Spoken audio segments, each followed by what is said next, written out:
Yo, what's the business? It's your local neighborhood Super Rig. Off in this thing. Welcome to the Super Rig Show, nightly edition, or just the Super Rig Show in general.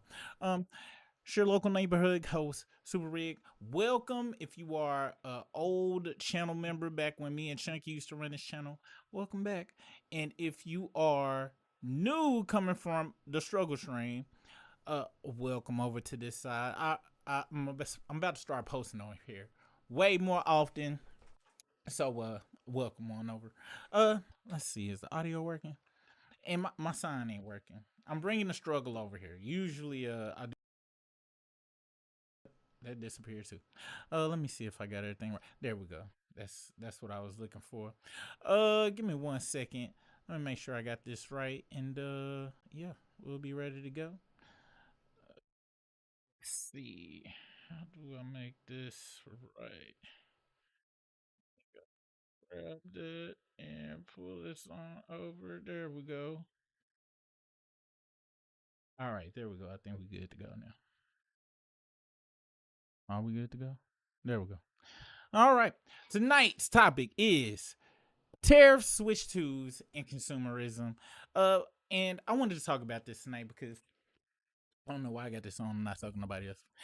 I want to get a Switch 2. I'm gonna go get a Switch 2. Me and my son planning to get a Switch 2 if we still employed. I work, my son work, but things are going crazy, and the tariff stuff on top of it. I actually want to learn more about tariffs myself. Now I already knew the gist of it, you know what I'm saying, but I wanted to go in the details and see just what they are doing to cause all of this horribleness. If you know, looked at the stock market, if you invest in it, you got a 401k, you're doing pretty bad right now. All right. Everything that went into the red, and we're going to talk about that tonight and why. I'm still going to get a Switch too. I don't care how much it costs. I don't care how much higher it goes in the price. Well, let me see. It's probably amount I won't pay, but we go see. We go see what's up. What's the business, Poison Ivy? Oh no. No. See, I had this channel since 2022. Wait, 2022? Yeah, 2022, 2021. All right, me and my daughter, let me see. Do I got that sign here? Let me show you.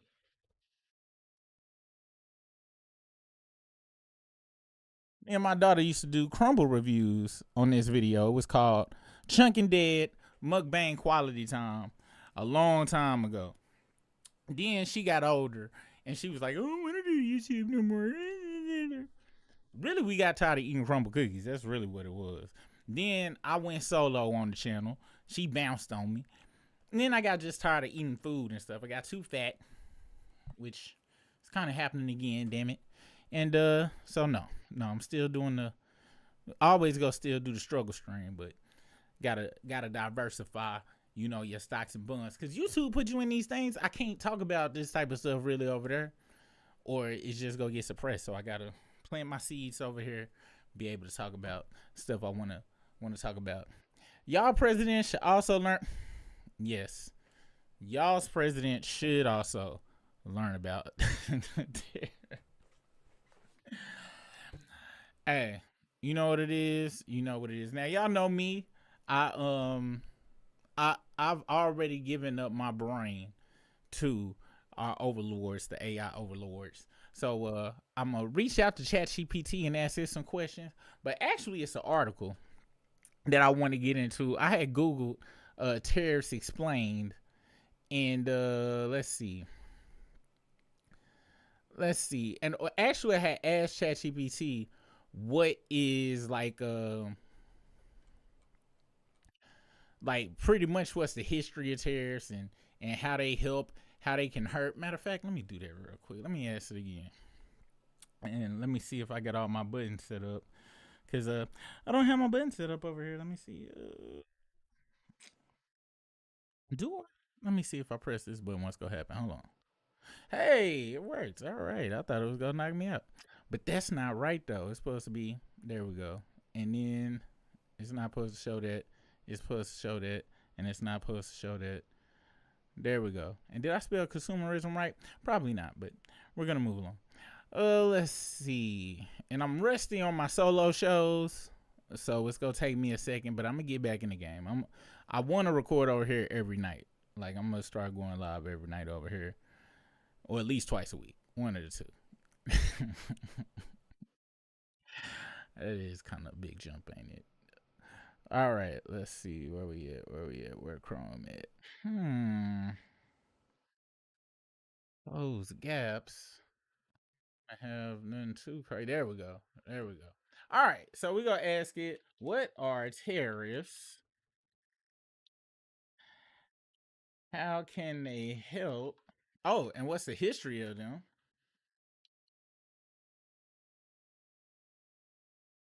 How how they can help? Oh no, how they have helped,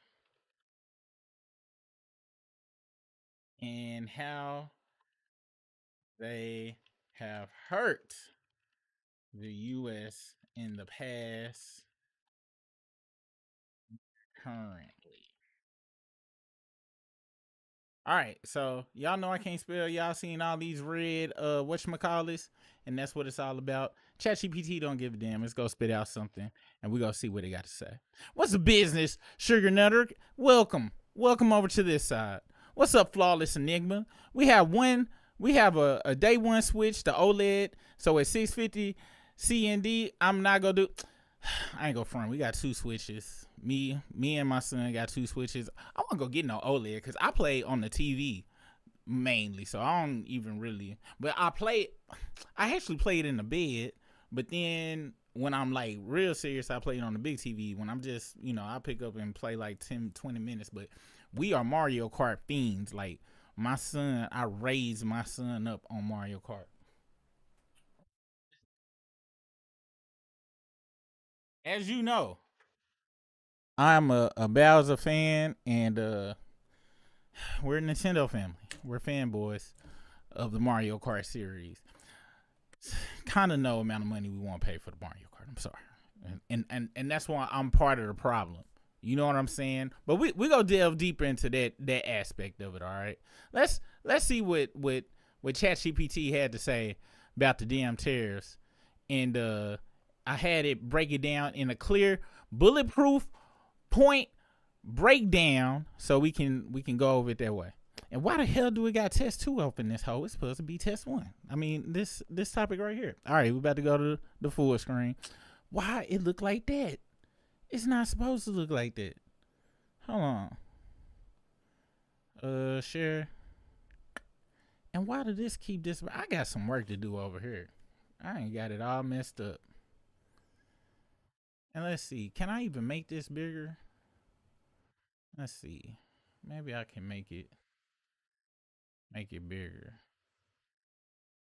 Man. Oh, there we go. So here we go. Tariffs and how they work.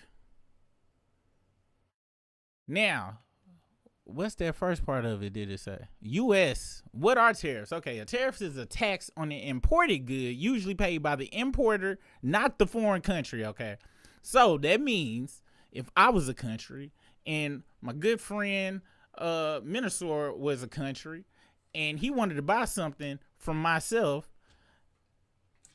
and Bowser wanted to sell it because he live with us, I would tell Bowser, hey buddy, if you want to sell something there, buddy, you got to pay me $25. That is the tariff, okay? And the $25 go to the government. The government makes the money from the tariffs, all right? It raises the price of an imported item to protect domestic. No, not if he wanted to sell something. If he wanted to buy something from them to sell over here. If he wanted to import something, I'm gonna re-edit that out. Matter of fact, I think I'm gonna make this to the video. Let me start this shit over. I'm sorry, y'all gotta be the guinea pigs for this shit. A tariff is a tax on the imported good, usually paid by the importer, not the foreign country. So, I'm America. This is Japan. One of my American citizens sells things from Japan. In order for them to import the things from Japan, I tell them as the government, hey buddy, that's gonna be $25 to import that item from over there that you want to sell over here. Usually the importer be like, $25, I don't want to pay that. Well, I don't know what to tell you. And then they say, oh, well, if I got to pay an extra 25, instead of me selling it to them over here for 200, I'm going to sell it to them for 250. And boom, that's how tariffs make stuff more expensive. It raises the price of imported items to protect the domestic industries or penalize trade partners. So, how is getting spun to us right now is, hey y'all, they've been putting tariffs on us, so we gonna put tariffs on them, and it's, it's that's kind of not how people are spreading it around us. That's not really what it is. Also, it's supposed to spur us to be making our own stuff instead of importing it over from our good friends in Japan or China, who China really got the worst of it. But China make a lot of stuff that we don't want to make over here. But we'll go into that. We'll go into that later on. Let's continue with the types of tariffs. So you got ad valorem, based on a percentage of the item's value, i.g. 10%. Then you got specific, a fixed rate per unit, such as 5 per ton. Now, here's a brief history of tariffs in the U.S. The U.S. relied heavily on the tariffs back in the 1700s and 1800s for revenue before income tax existed. So basically, the government was getting money from businesses, is what I'm seeing this say. Now, with that being said, I imagine that back in the 1700s or 1800s, most people kind of probably sold stuff on their own and stuff. That's what I would think. But I wasn't in the 1700s, 1800s, and then we wouldn't want to be there because I definitely would not be in the house if that was the case. The tariff for 1789, first major federal revenue stream. Okay. So that was 1789. It was used to protect young American industries from European competition. Now that kind of makes sense, right? If the U.S. was trying to break away from Europe and Europe was making everything and they were in control of production and people over here were importing stuff from over there, I could see the government be like, hey y'all, we trying to break away from them. So how about this? Either y'all start making stuff over here, or if you want to get stuff from over there, you got to pay us some extra. I can kind of get it from that point of view from back then. Tariff of abominations. So in 1828, this caused the outrage in the South. Abominations? Is that what's the right word? I thought it said abominist. Anyway, caused outrage in the South, contributed to tensions leading to the Civil War. So I'm assuming, since ChatGPT didn't go into detail, I want to know what the hell this was. So let's see. It was enacted in 1828, was a high protective tariff designed to protect northern manufacturers from foreign competition, but it angered southern planters who relied on foreign trade and saw it as an economic burden. So I'm assuming the South wanted shit cheaper. Let's see.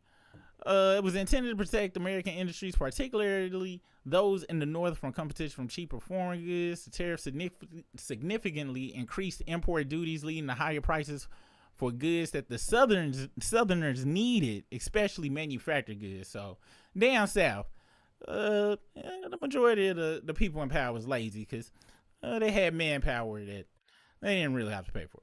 And I'm assuming from what I'm reading here, they said, hey, how about we be mad up there because they build the infrastructure and all this stuff, but they making stuff more expensive for us. So, okay, that makes sense.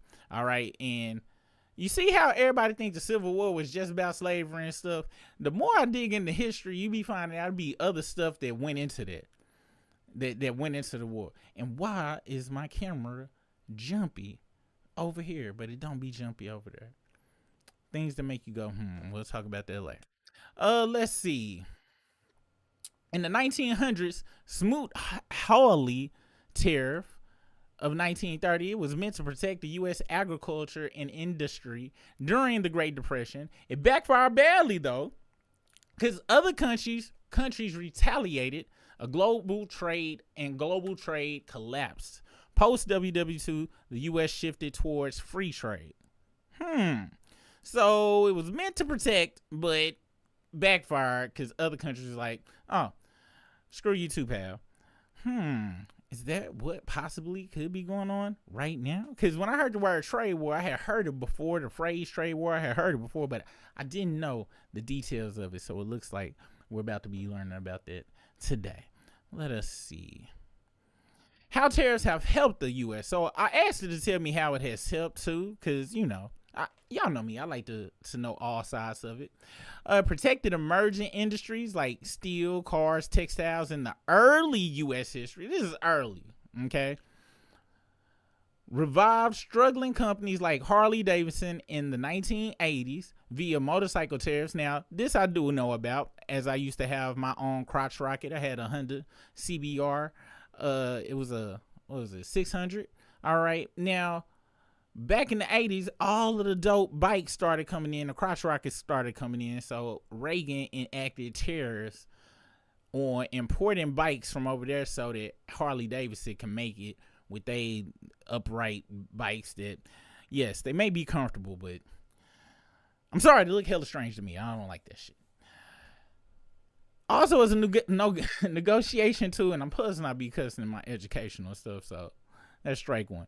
Negotiation tool used in trade disputes to pressure countries, e.g. China, which is what we're trying to do right now, and encourage reshoring of factories to the U.S. and allies.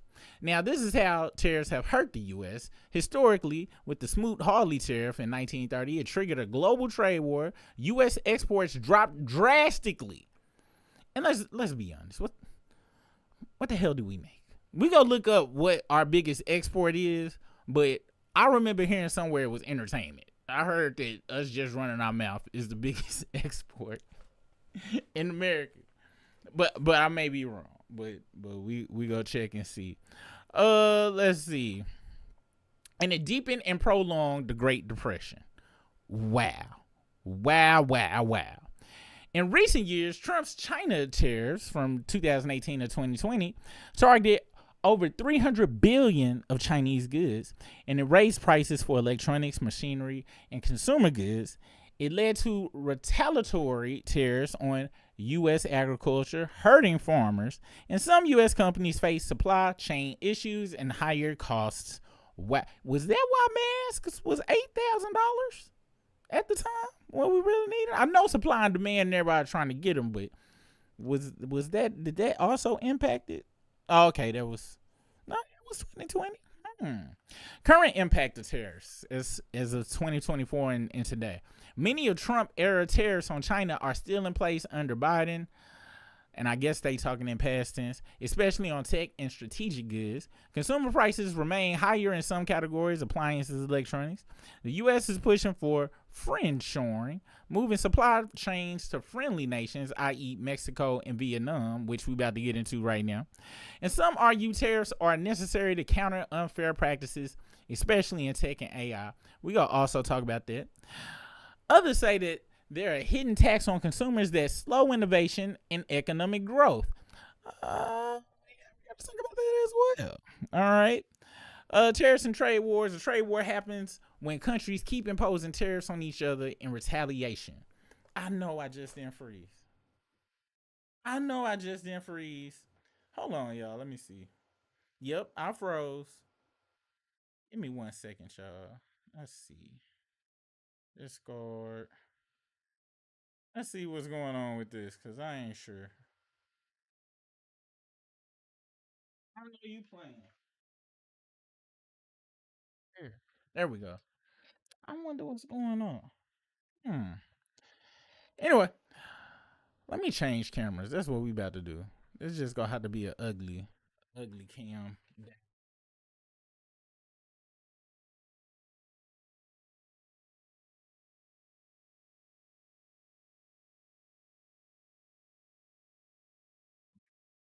Hey, there we go.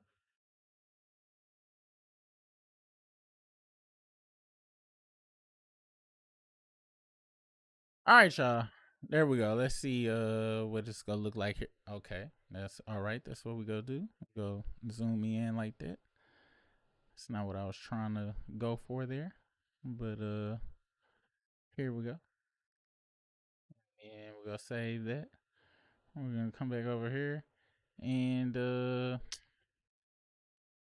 struggle follows me no matter where I go. All right, here we go. There we go. Okay, there we go. Make that a little bit smaller or bigger. There we go. I'm gonna get this stuff figured out one day. I promise.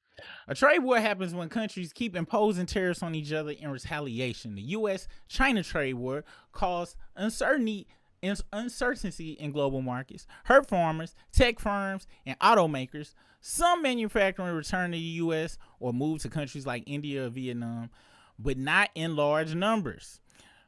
What this turned into, wait, what this turned into a script or infographic? Oh, do I want it? Oh yeah, no, I don't need all that. All right, so that was us getting some information on the tariffs and what they are and kind of the history of them and all of that stuff. Now the question is, how is it affecting us now? So I go back to the share. I don't even know why I switch if I was gonna do that, and that keep going on. Current tariffs. Y'all know me. This is from a day ago, according to CBS News. Yeah, I'll help y'all out next time. We can get this out the way. Currently, Wednesday, I think it was last Wednesday, he announced a so-called reciprocal tariff on imports from about 90 nations and called it Liberation Day. Some nations will only face 10%. For instance, Australian imports will face the baseline of 10%, while China will face 34% in tariff prices. Do you know the amount of stuff that we have that's from China? I bet you if I could find it where this stuff was made from, I bet you everything on this desk, including this microphone, probably the desk, was made in China for sure. And 34% extra for people importing it. And I don't know about y'all, but do y'all remember even before COVID, but what caused Facebook and all of them to randomize our our profiles and our feeds was because people was making too much money, opening their little online stores, they Shopify stores and stuff, and people who had a large following was able to promote their brand to all of their followers without paying anything extra for marketing because it was built into social media. So social media in turn said, oh, well, we gonna randomize it, limit it, and y'all gonna have to pay us for ads to sell y'all stuff that you ordering from, what's the name of that? AliExpress and all them Sheen and all them places uh to make money. All right. So it's a lot of businesses right now that whole business plan is they get stuff from the AliExpress in China and Vietnam, all these places, get it imported here and then sell it here. Why? Well, because we don't make shit over here for the most part. All right. And the reason we don't make anything over here is because you can't pay us or we won't work for the amount of money that other places will work for if there was a case for them to bring it over here. And they did this. Matter of fact, check this out. Let's see how much an iPhone would be if it was made in America. I think somebody crunched the numbers. Check this out. Listen to this right here. If it worked, because for some reason I know. What do you mean it couldn't manifest?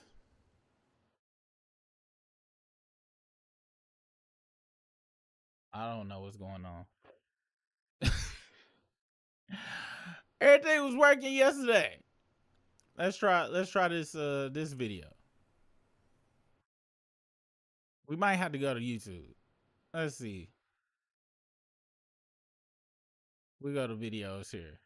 All right. This White House is, advisor here we Peter go. Navarro making a claim about the markets. He says they are, quote, finding the bottom now, finding the bottom. It comes, of course, as the trade war has taken its biggest toll, perhaps, on some of, well, definitely on some of the biggest companies in America and on one of the most successful ones. Take a look at Apple. Company shares down about 20% over the past 3 trading days. So just when you look at Apple, that wipes out about $640 billion in market cap. It's a stunning number. Context around it the other day, we were saying, look, that's more than Walmart has ever been worth in its entire existence. It's the largest non-governmental employer in the United States, Walmart, and Apple has lost that value in a few days. Veteran tech analyst Dan Ives is here with me now. He says Apple right now is in the eye of the tariff storm, a Category 5 hurricane. All right, that's nice. I just wanted a 2-minute clip. Millions and millions of human beings screwing in little screws to make iPhones. That kind of thing is going to come to America. It's going to be automated, and great Americans, the trade craft of America, is going to fix them, is going to work on them. That would be like me watching an NBA game being like, oh, it's easy to score a basket. The reality is it's the most complex supply chain in the world. And the way that they have 1.5 billion iPhones and they're able to make them at $1,000 is because of the supply chain that's really been built over the last decade. You build that in the US with a fab in West Virginia, New Jersey, there'll be $3,500 iPhones. $3,500 iPhones. And look, and that is the true reality of saying it and doing it. It would take Apple $30 billion in 3 years to move just 10% of the supply chain to the US. $30 billion, 3 years to move 10% of the supply chain. To move 10% of the supply chain. Leaving 90% over there. Leaving 90% over there. And for someone like myself that's traveled throughout Asia for decades, the reality of it, it's a fictional tale. And that's why I think you see what's happened to the stock, because no company is more caught up in this tariff, front and center in this Category 5 storm, than Cupertino and Apple, and that's the shame of it. I mean, you look at, you talk about traveling through Asia, and maybe this brings it home. We actually looked at a map to say, where does Apple make iPhones? Where in Asia? I mean, there are hundreds of manufacturing sites in China. We'll throw the map up, hundreds of them. I mean, it is really stunning. I mean, we're just putting some of them there. Hundreds. I mean, this is actually about much more, as you point out, than cheap labor. I mean, this is massive infrastructure were you to transport it here. But that's almost an impossibility, and that's why the stock is so. Because at the end of the day, the stocks they're not political. They know math and the reality. And when it comes to Apple, this would be, in my opinion, if this actually comes through, this would change the future of Apple, and that's what's so sad to some extent. As an American icon, you could have Beltway talking points, but this is the reality of it. Look, this dude crying because he know he don't want to spend $3,800 for the iPhone, man. That's bananas. That's really bananas. But that is the reality of it, and you don't even have to really think that hard for that to even make sense, right? Like, let me see if this is the right one. Nope. But yeah, that makes sense, right? Especially if you have ever worked somewhere. Okay, if you ever worked somewhere, you know that you understand about production cost in the other thing, right? We know labor is cheap over there, and we know the parts is cheap over there, because the parts are cheap over there because they are closer to the resources to make all of the parts, right? They right next to, well, they much closer to Africa and other continents that have a lot of these resources. We don't have a lot of the materials to make a lot of the stuff. And then if we did build factories over here, as in Casey just pointed out, it would take $30 billion to even do that. And to build that from scratch, do you know how long that would take to build those types of facilities? And then once the facilities are built, we would still have to import the stuff that we can't make over here. There. So everything would just go up anyway. Now, what would be a nice way for things to work is if everybody just traded fairly, we wouldn't have these problems. But hence we do. Now, bringing up Nintendo, and I thought this was gonna look all smooth and shit, where when I originally had this set up, I had it looking all cute. Now y'all know how it go. But I'm gonna edit this, make this look better. Nintendo tripping. Wow. Here we go. Now, when it comes to Nintendo, try this again. Now, I done registered for my Nintendo Switch. Okay, it's right here. Now, Nintendo were initially making them in China. Well, back in early 2020 and 2018, 2020, and they knew about Trump's tariffs and things on China, they was like, you know what? We gonna circumvent that. We gonna start all our manufacturing over in Vietnam. So they started all the manufacturing over in Vietnam and stuff. And then America, the government, Trump them heard about it. And that's when they slapped Vietnam with the 46% tariff. Because Nintendo go sell. They know what they go sell. Now, the thing about that is, Nintendo has already shipped a whole bunch of Switch 2s over here. iPhone and already shipped a whole bunch of their stuff over here trying to undercut it, but these companies plan stuff years and years ahead of time. They already got everything lined up and planned. So when something like this happens, which now I can't pre-order my Switch because they don't know what the tariffs and stuff gonna be, so they gonna have to change. Well, it's say $4.99 right here for this, right? For this, but as far as being able to pre-order and all of this stuff, they putting everything on hold because they don't know what's gonna happen, which screws over somebody like me who had already planned to get it. All right, already planned to get it, but this whole tariff thing and all our electronics, everything about to go crazy, everything about to go more expensive. As things go more expensive, a lot of companies are gonna have to cut what is the most expensive line item that a company has, which is employees. That's the most expensive thing that a company has on its balance books. So we're gonna see a lot more layoffs while companies try to stay alive, because at the end of the day, a company is legally a person, an LLC, corporation, all of it on paper. That's why they get their own separate EIN from a social security number, and they have as a person who runs a company, especially a public company, well, public companies for sure, have a fiduciary duty to feed the company money. The company is basically a person, and you got to feed the company food. You can't take the food out the company's mouth. All right.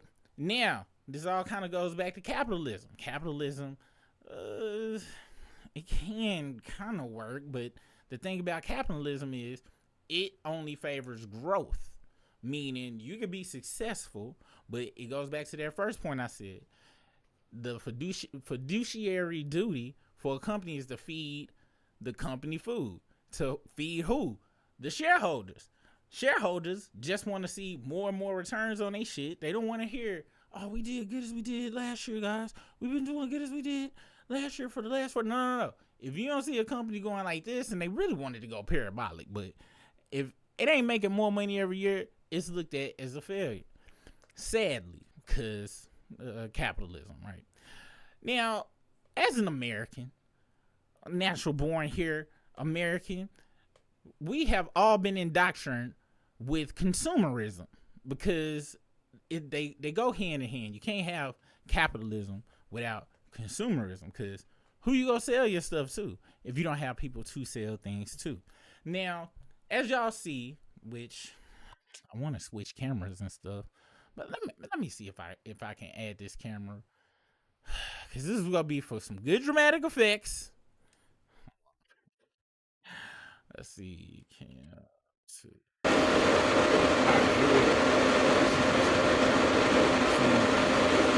as you see, I got a whole bunch of crap, a bunch of plastic from Vietnam and China and all that stuff. Why? Consumerism.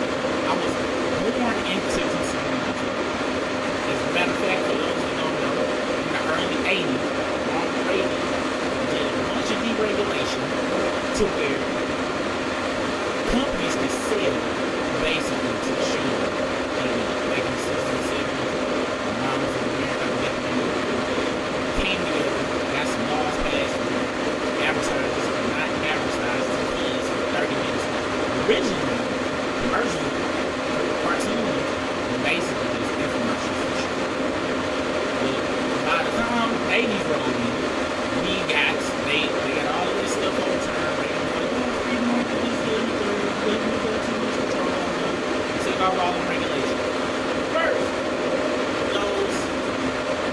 cartoons that were turned to be a commercial TV, right? Which this dude wearing drawers. They was selling us dudes walking around in drawers. But that's another conversation. But that was my indoctrination as a consumer. I had to have all the toys because the toys talk to me for 30 minutes.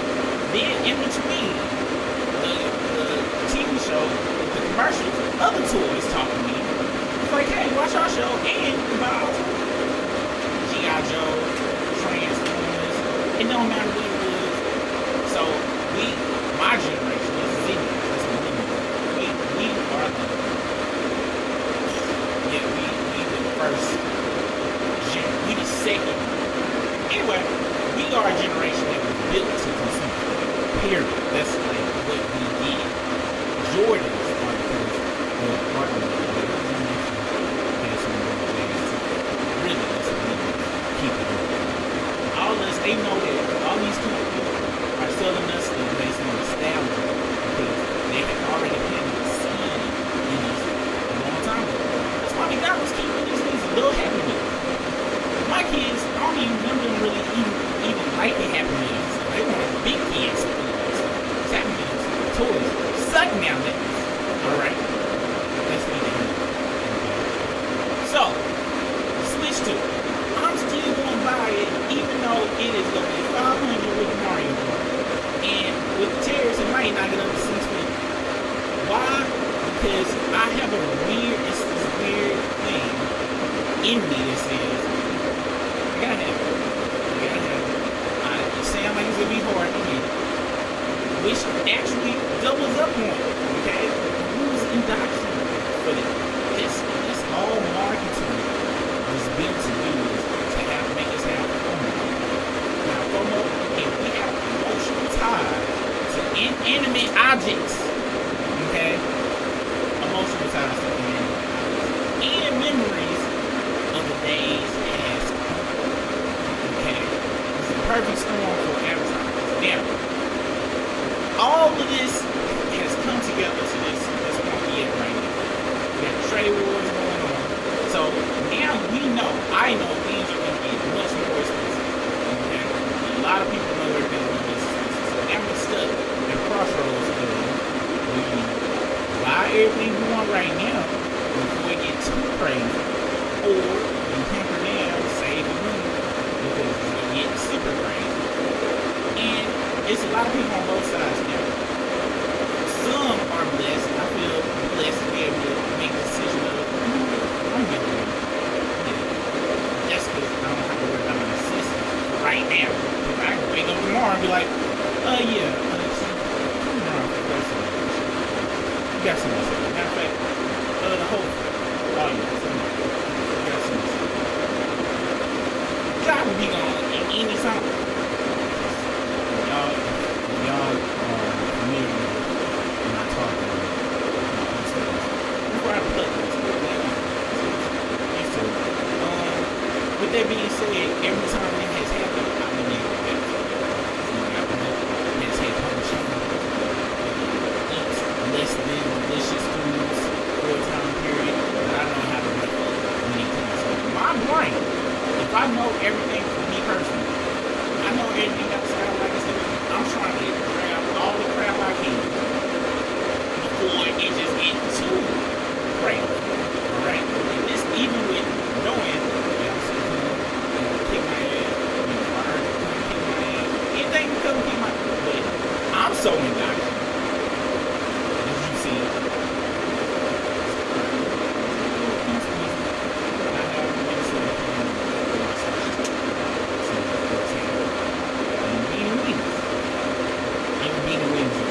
probably eating soylent green myself.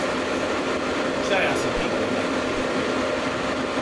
Now, others, on the other hand, may not have this outlet. I was able to kind of have this outlet even before. I was able to eat poor and have living at the same time when I was young. So I knew how to do that, and I knew how to have it. But on the flip side, that's not a smart decision. My way of doing it. It's very stupid. Okay? Because I'm going by me not being able to fight dumb shit. Okay, especially since my kids 18 and 17, they got jobs. So, one, legally, it's hard. Yeah, matter of fact, legally, I can be like, it's time for me. The other one, he's almost there, so I don't have those restrictions and responsibilities that I have had for 18. So that's another reason I'm in. Because it's just like, I feel fancy, footloose and fancy free right here. Stupid decision. It's a stupid decision.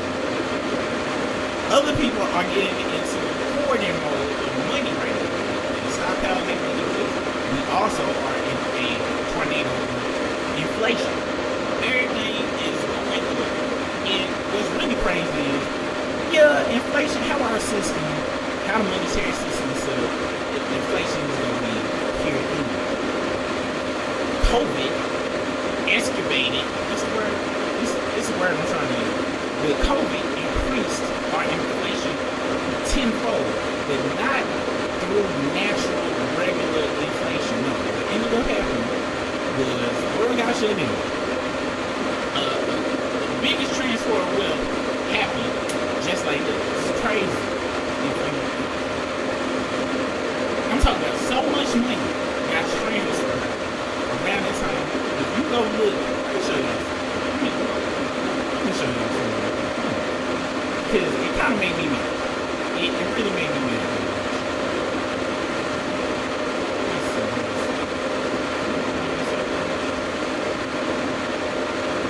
I'm gonna show y'all where all the money got made. A lot of people don't. They slow attention to this stuff. They don't want us to learn this stuff. But when it was happening, I knew it was happening. We go look at this and think about it.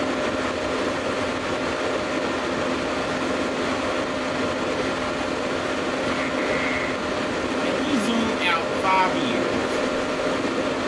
We go zoom out to the minutes. Alright. Let me show you all the times hella money got made. Alright. Right here, this was right March. I had COVID in February of the year 2020, whatever. Right here, when this shit dropped off, all the rich people who had money bought up all the stocks when it was selling cheap. They bought up all the anything that was cheap as hell. And then they bought it up and ran the price back up here. Okay. Then, I don't even know what happened in then 2023. It might have been a COVID crisis. But really, anytime you see these big ass prices, this is my own conspiracy theory. This is rich folks making. But this is why you don't need to fear in the long term. Now, I'm about to say some shit, and it's only gonna work for sadly about 10% of the population, maybe 7%. And that's what this big ass graph really represents. The only people who can really benefit from this shit right here, only about 10%. Can really benefit from these types of issues. Now, if you see, if we zoom in, this was January this year. Everything was up, and then boom, we down here. Okay, that's a good amount of people fall at the top. 500. So now we in the dip right here. Now, this is what's scary. Nobody knows how long this dip is going. Now, you see this right here? This was 2007, and financial crash happened right here in 2008. And, it was messed up. Right? It wasn't just no hop, skip, and jump, pop back up like this. No, it was bad, really bad. It was a big deal, and it took a while for it to creep back up. We actually been in some superficial, artificial heightening and growing since 2020. The housing market got flipped in 2020. From, if you bought a house in between 2008 to 2019, you locked yourself in and you got and you was able to hold on to it this time, because this was another part of the wealth transfer. If your house was worth $100,000 in 2020, by 2022 it was worth $200,000. Most people's houses went up.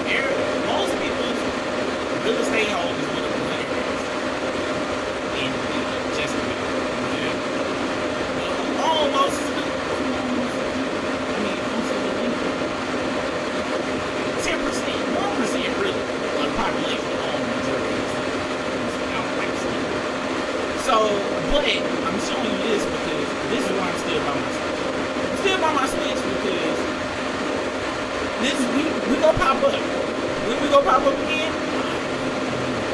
But it's eventually gonna pop up. And if it is a 2008, yeah, here, you need clean or white. Okay? That's how I hunt there when shit get crazy. I escape into the fun time. Alright? That's how I'm doing. But it's a privilege. I'm lucky to do that. But that's how I lose my job. I go down there. I ain't gonna think I don't have no privilege. I'm still playing on my mind. That's what I'm doing. You wanna know why? Because, yo, no Drake. No Drake. But that's just my thought process. Everything is a cycle. That's another reason too.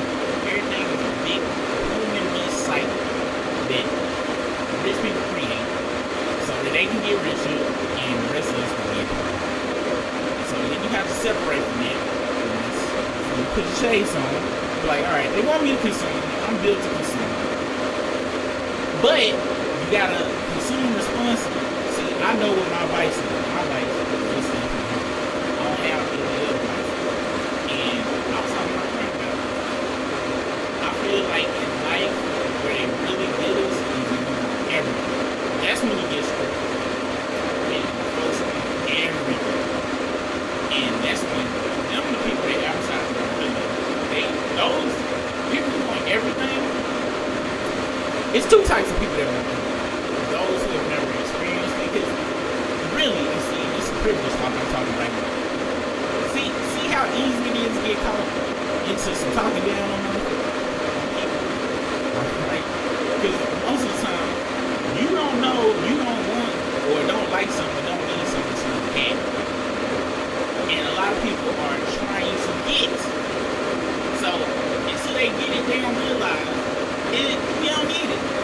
Rich people is the only people that be like, oh, it ain't important. And they not lying. They really not. But it is important to have hot water and food. They say that you only realize that it's all your base necessity needs are, I'm talking about you don't have to think about them at all. And you got to experience everything that you need to experience. That's when you realize really it's about health though. And guess what? Me, you kind of need money. Because most of the healthy stuff costs money. Unfortunately. Right?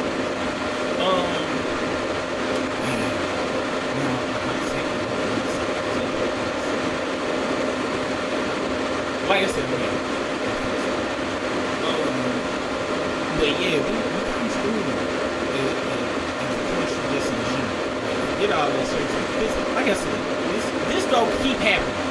Alright? It's always gonna happen. It's just how long is this dip gonna be? But as you see it go, then it go down. And when it kind of goes, it go down. And if you zoom in more, it's even more ups and downs. You zoom in more ups and downs. The more you zoom in, and this is how people make money day trade. It's always gonna go away. But we got to hit it down there. And I really pray for the folks that were about to retire right now. Plan to retire next year. Ain't no telling them dips from way out here. Yeah, it looks like a short time. You know, this dip right here, it's about 4 years. And really, it didn't really start really kind of climbing up for like 7 years. So, anybody that wanted to retire, they were planning on retiring in 2008, 2016, they got screwed. Super hard. It's probably going to happen. A lot of us there, I had some. Then I'm going to have to put on hold. Another reason I'm getting my Switch is because the real big stuff I wanted to do out the window is gone. So I got to say, little bits of happiness, right? You know what I'm saying? But I'm a part of the problem.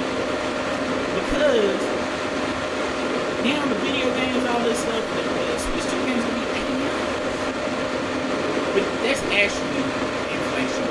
We're about to break into some nerve.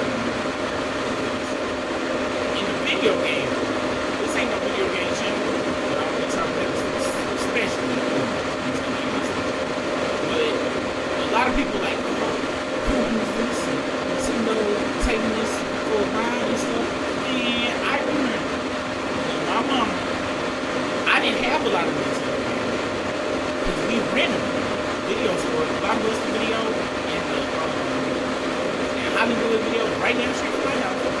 So we wasn't buying on this because Nintendo games was $60 then. I remember I bought 3 games. One was Chip and Dale Racing. I remember my mom went and bought me that. Let's see if we can find it.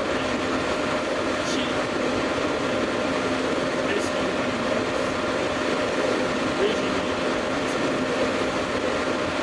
Let's see if we can see how much.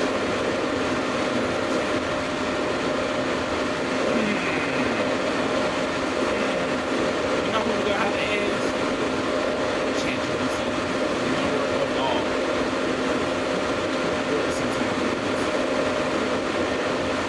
Sound like a goddamn money.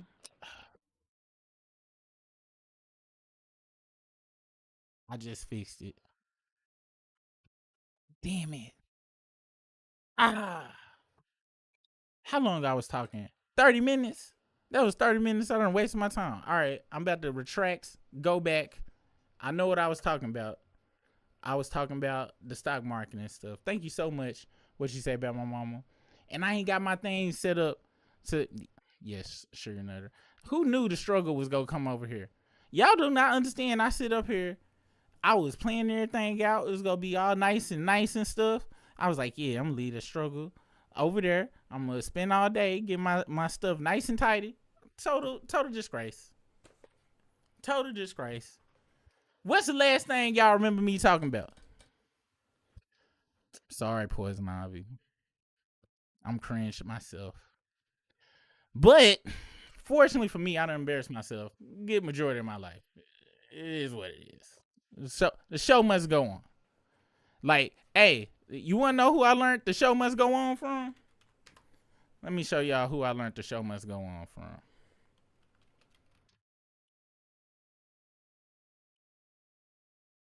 This is who I learned it from right here. Child soldier! Where you at, 106? See you rolling the polars around it. With the top down, feeling the sounds quaking. You just gotta keep going with it. You know what I'm saying? You just gotta keep going with it. If Michelle can get up and keep dancing on 106, I can keep streaming. I cry when I go up to my room. Sitting here running my damn mouth. What's up, Eddie Ward? What's the business? Yeah. Shout out to Destiny's Child for actually teaching a life lesson. All right, we gonna go back to this damn. Where did I leave off at? Where before this fan turned on? Do y'all remember what I said? And thank y'all for sticking around.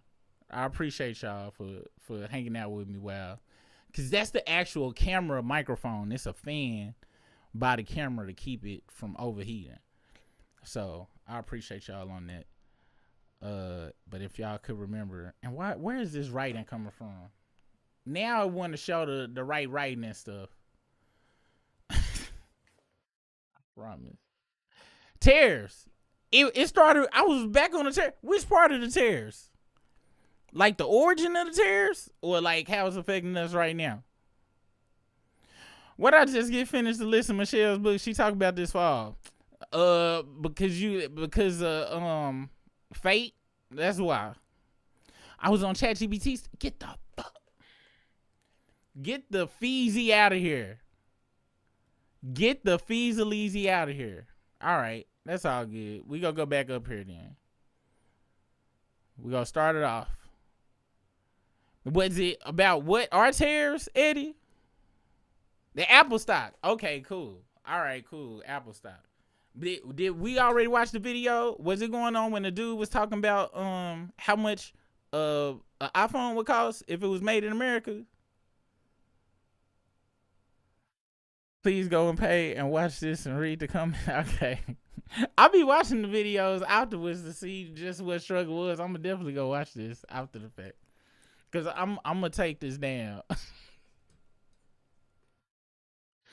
I'm gonna be here. I'm gonna be on this channel like a lot though. Like me and Briss, we still doing Monday, Wednesdays, and Fridays, and I'm the rest of the time I'm gonna be either on this channel or I'm gonna be doing over there. Gonna be more like entertainment, news, and stuff, and topics, and over here gonna be like this type of stuff. So, but I'm gonna definitely watch it though. I came in on the static. God damn it! All right, so we finished the Apple. It was when you switched your camera the second time. Yeah, I know, man. I wonder what I was talking about. So did we talk about the stock market? Did y'all was y'all able to hear that? The stock market stuff? About the up and down and the cycle and things?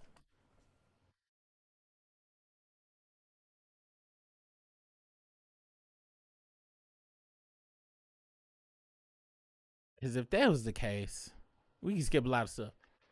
And what about when I was talking about the 80s and the whole consumerism thing? Was that in the sound of the fan as well? Somebody say, this is what. Hey, I'm sorry. Hey, on some real shit. That's not too far from the truth. One time, this is probably about a month before she decided she didn't want to live this life no more. Cause we did it for about 2 years. We went to Crumble, got the cookies, cut them up, did our review. I went to go turn the camera off. It was already off. And I was like, whoop, we got to go back up to Crumble, redo this again. She was like, Dad, no. I was like, look. And this is when Crumble was like sending us free cookies and stuff every once in a while. So I was like, look, I'm trying to get that free box.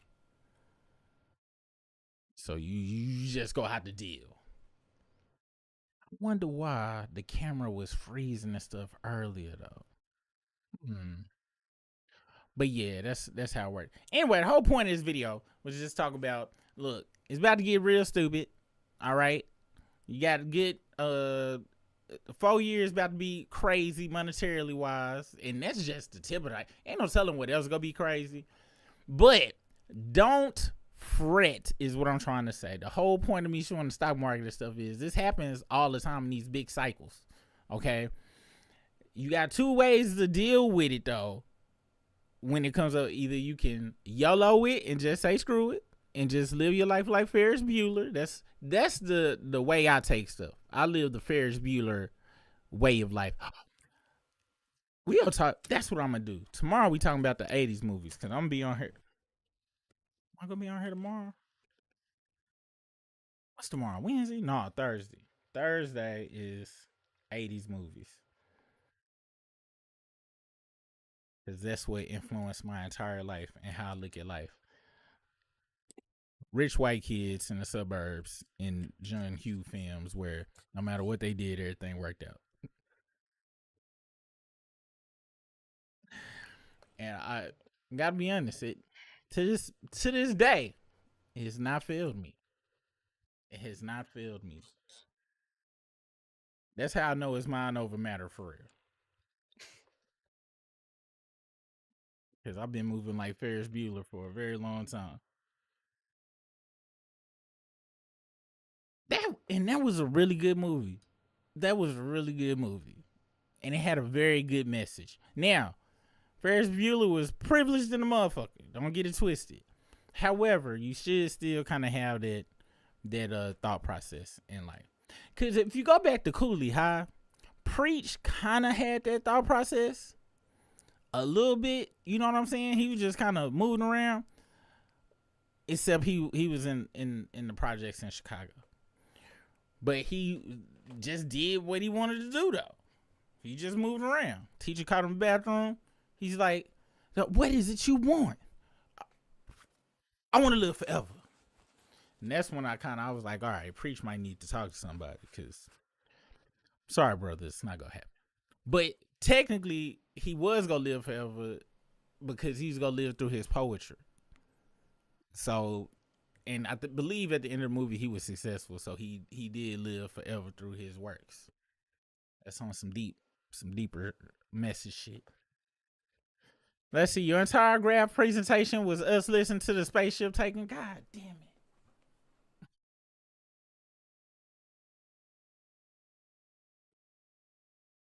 We was having a good convo about the topic, then we went straight to joke mode. Let me see what was the greatest jokes. The struggle always makes me laugh. The one with the Nokia reaction had me rolling.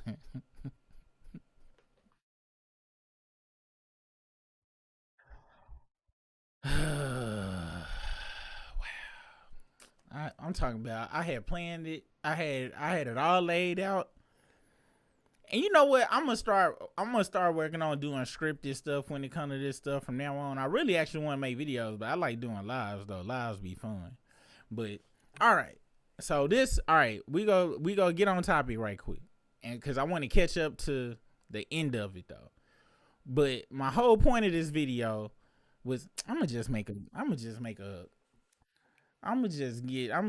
a real ordered version of this video. Man, I was on a good road too. I had hit a whole bunch of good points. No, man. What happened to the neighborhood? What neighborhood? What's the business, Carter? Oh, the neighborhood. I'm still neighborhood super rig off in this thing. It's just not the neighborhood dead. Chunky grown now. Yeah, I'm the neighborhood. What is it called after you're not legally responsible for your kids? We need a term for that so we can call each other that. And I know you never stop being a parent. Oh no, we need a term like ex-convict. You know what I'm saying? Like after you done did hard time, you get a title. Like we need us with adult children need a title. Let me think. We got ex-con, you got veterans. They got a title after they get out. We need something like that. Like what's a good help me come with a title for us who survived parenthood. Cause it's very traumatic raising human beings. Do y'all know? And people don't understand it. Well, people who don't. My son said he ain't have no kids. I was like,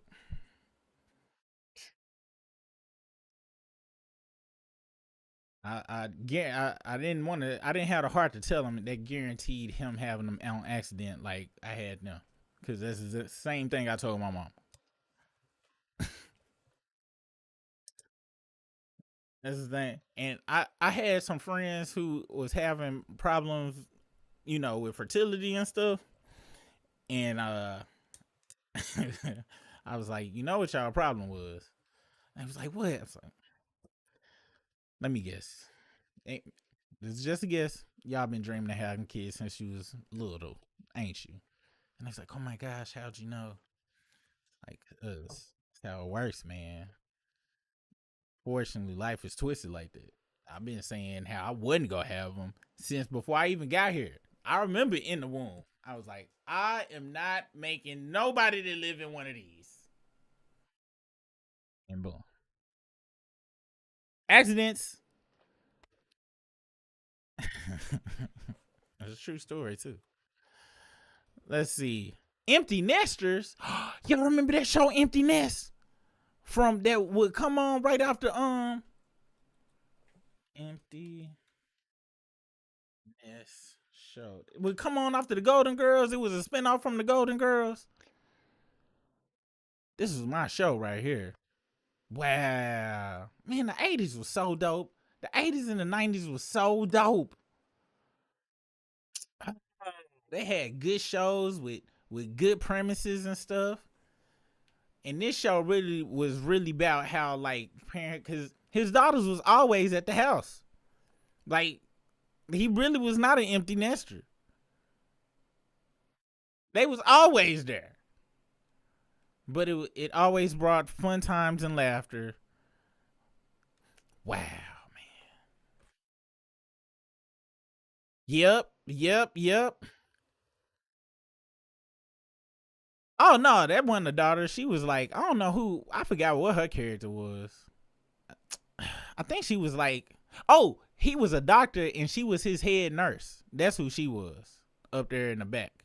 and then the two on the side was the daughters, and then I guess he was supposed to be like the playboy cool dude or whatever, but because they always had like on Three's Company, that one dude that was the airplane pilot and stuff, they always had like the brunette dude, white dude, he'd be like a player and stuff. I guess everybody supposed to look like the Fonz or whatever.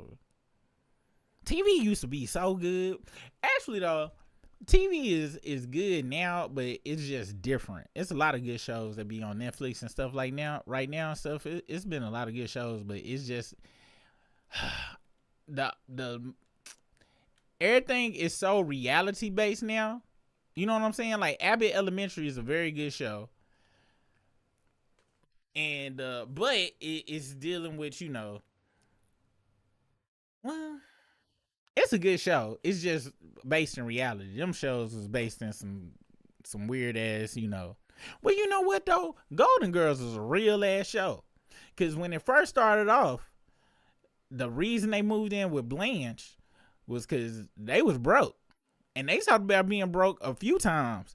And Blanche, every time Blanche got with a dude, Dorothy them get scared. Cause Blanche was like, yo, I'm about to sell this house and move with Eddie or Robert or Richard or whoever it was that week, because Blanche was out there. Blanche was going. I remember as a youth, I was like, is that that's real? Like, old people still kick it like that? My mom was like, boy, them women ain't old. And it didn't hit me. She and she was far from old, from a Golden Girl's age, but still. Wow, thank you for being a friend. Let's see, they all dressed like Drake. There was more creativity in the 90s. I keep meaning to watch that.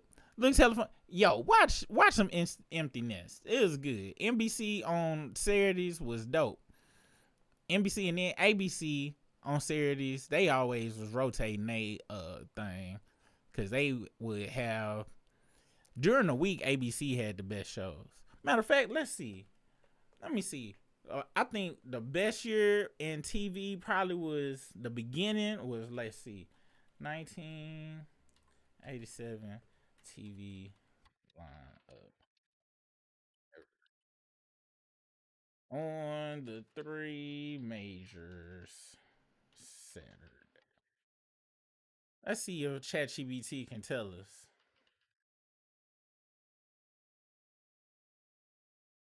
TV lineup on the three majors on Saturday night. Let's see if they can find what was on TV during that time. Yeah, so on Saturday, ABC was trash. Nobody cared about no Once a Hero, Sable, Dolly Winter. Oh, that was Dolly Parton's show. O'Hara. CBS had My Sister. Oh, 87 might be too far off. Oh, yeah, see, NBC was pimping. NBC had The Facts of Life.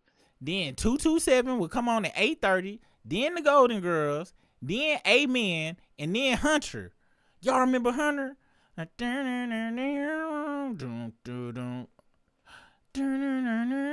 on, look at Hunter, y'all.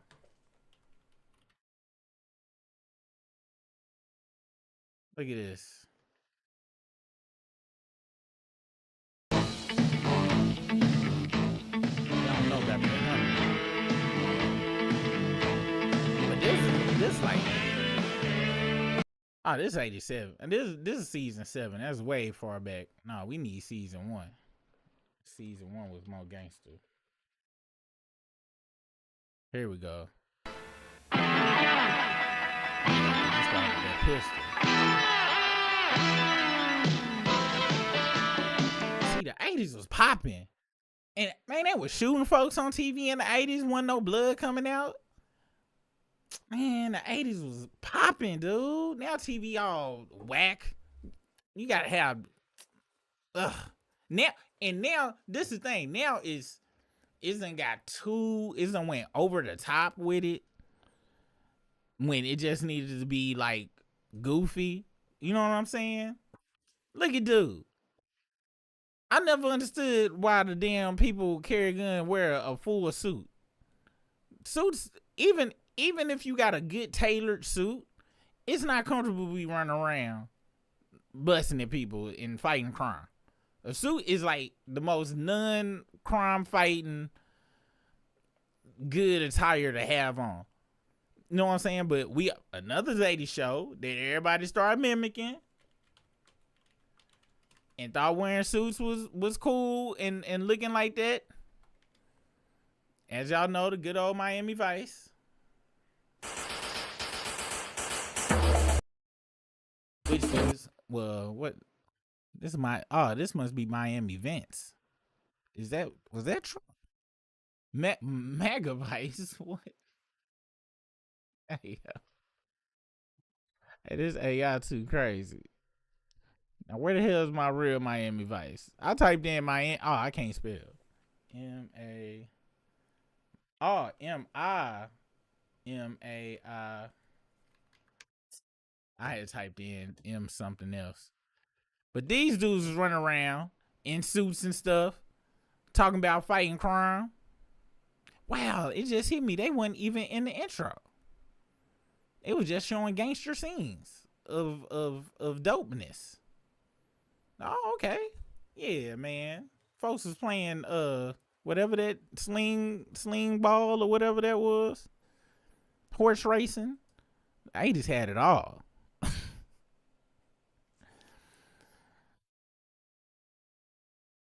Good night, Sugar Nutter. They been gone because it's a good 30-second whatchamacallit. On Samsung TV Plus, I used to watch that with my granny. Matlock was my jam. Hey, Perfect Strangers. Yo, I be singing the Perfect Strangers theme all the time. Hey, Matlock was my jam too. I used to watch that with my mama.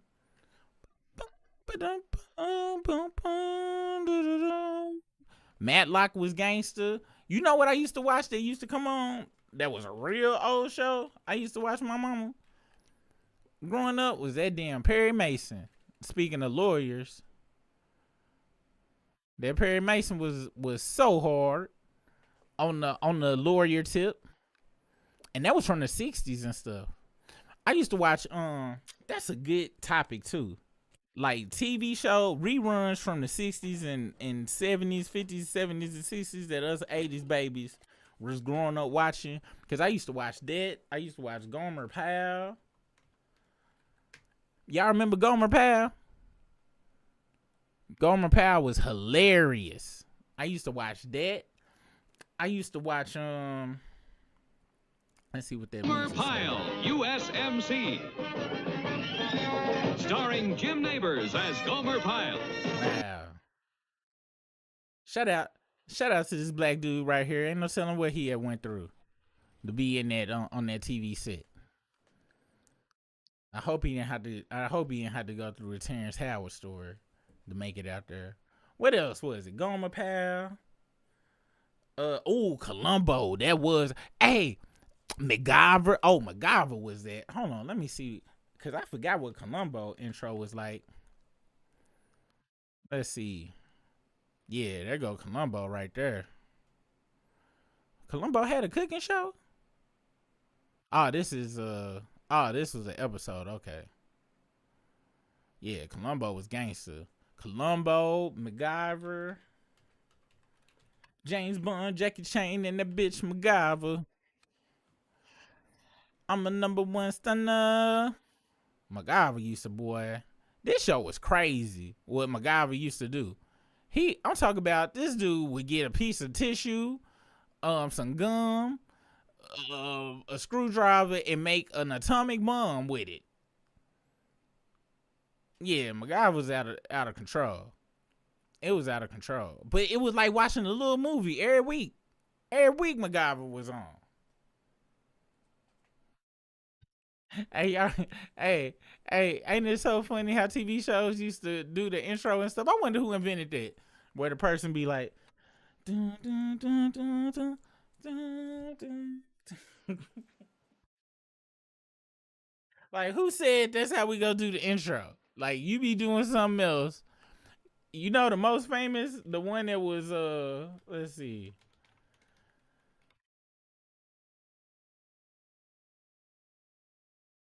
That Full House intro. Uncle Jesse just sitting there laughing, playing the damn guitar. Like, who said this is how we gonna do stuff?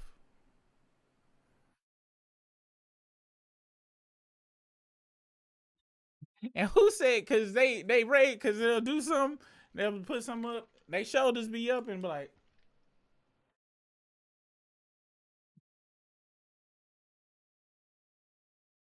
you gotta raise it up and then drop down for it to work. Another good example of this, Family Matters. Family Matters had the best ones though. Like absolutely not having no reason to do it. Like, what is he looking at? What you looking at, Carl?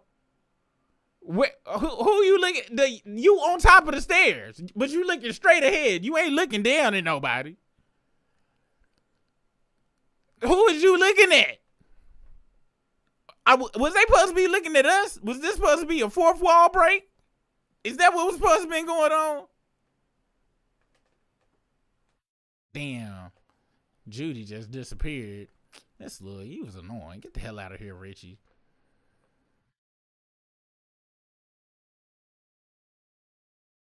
Kind of mother was you, Rachel? You was barely there for Richie. Now I'm thinking about it. Matter of fact, Richie was, whenever Richie was on there, Rachel ass wasn't on there. Rachel was out there in them streets. That's why Richie had that damn Jerry curl for so long. That show went off in 90 what? I think it made it to like 97, 98. But he had a Jerry curl the entire run. And I don't want to hear, oh, he was biracial with it. No, that was a curl.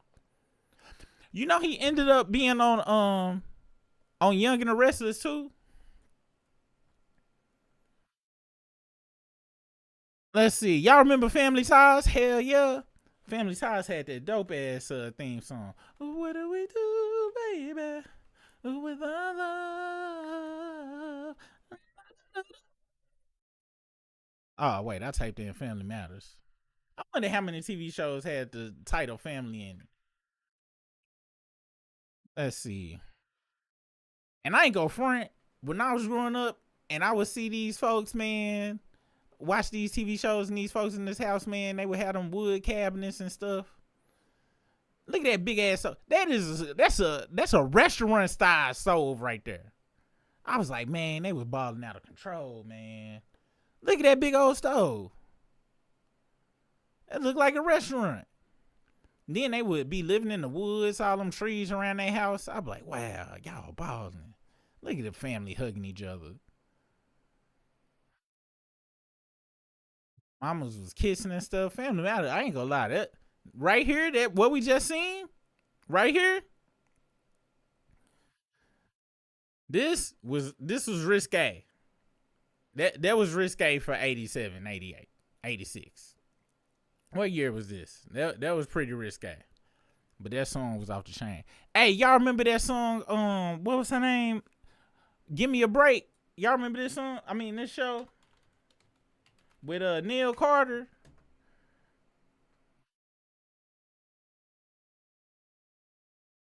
Hold on. Oh, that's what's happening. That's what's happening. Yup. That show is what it is. Let's see. Hold on. Give me a break. Theme song.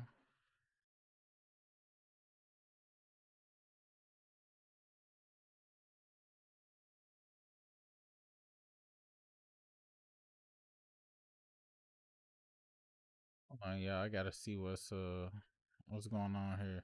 What happened to my Give Me a Break?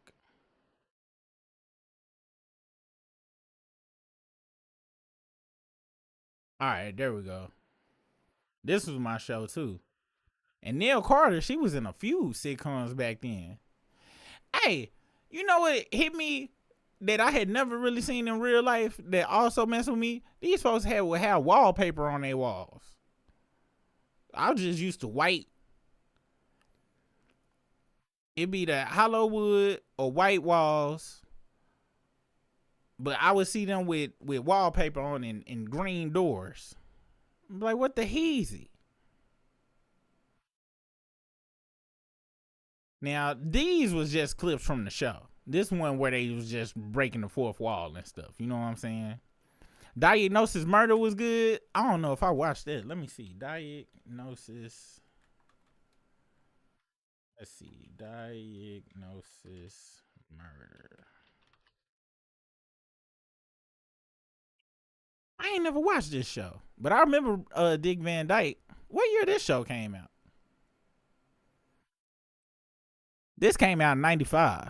Oh yeah, this was way later. '95. What was I doing in '95? Yeah, I wasn't watching these shows. That was when I was broke away from my mama by that time. I was in high school.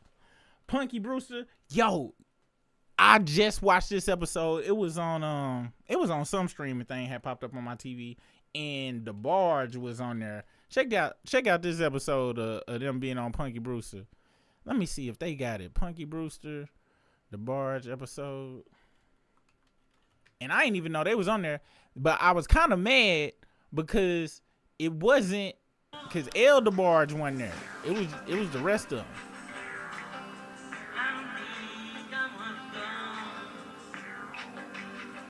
Like Chico them.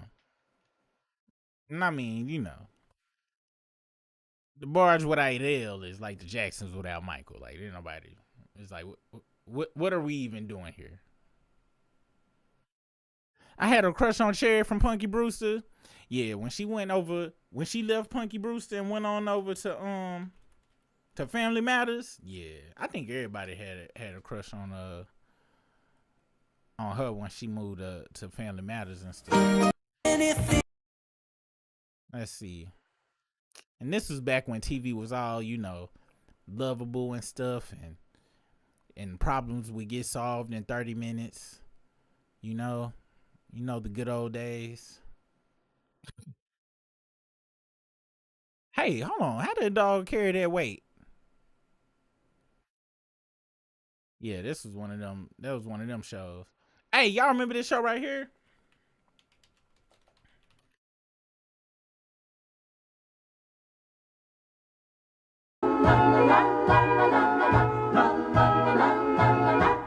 She's a small wonder, lovely and bright. This show was so gangster to me when I was growing up, and it seemed like the future because Teddy Ruxpin was out around this time, and it was just like she was a giant Teddy Ruxpin off in this thing.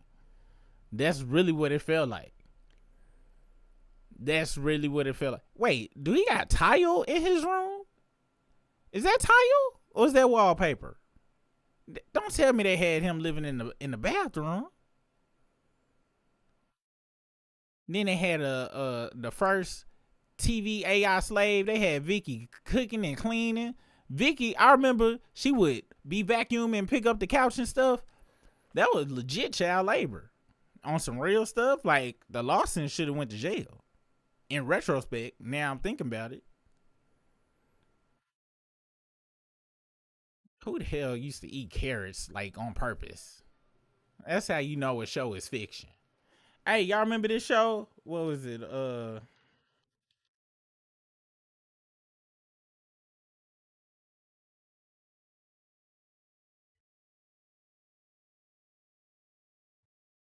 Let's see, where is it at? What?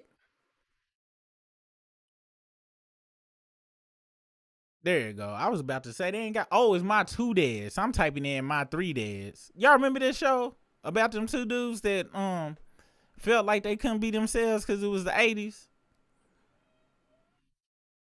or it was under the guise of, like, you know, they was best friends and stuff. But let's be real. Speaking of that, that's Scott Baio.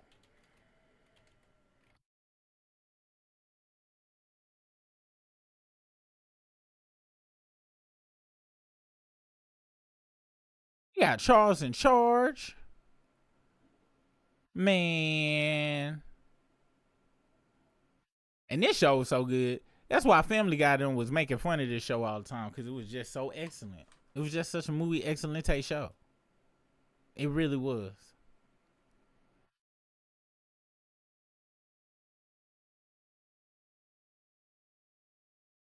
Let's see. But all right, y'all. I'm about to head off of here, man. I'm gonna be honest. I appreciate y'all hanging out with me, man. I hate my show is ruined. You know what? I'm lives is probably gonna be more like this, and when it comes to informational stuff, I'm gonna just make pre-recorded videos and upload them. That's what I'm gonna do from now on, so I can cut down on the struggle. And then we just go do retro 80s hangouts. The next one gonna be Thursday. It's gonna be about 80s movies. Okay, so have y'all lists ready of 80s movies. I'm gonna post some on a community post so y'all can come together and we go all reminisce over 80s movies and go through the history and trivia of them as well in a group setting. All right, about to get my ass off of this thing, man. See you guys on the flip side. You have a good one. Peace out.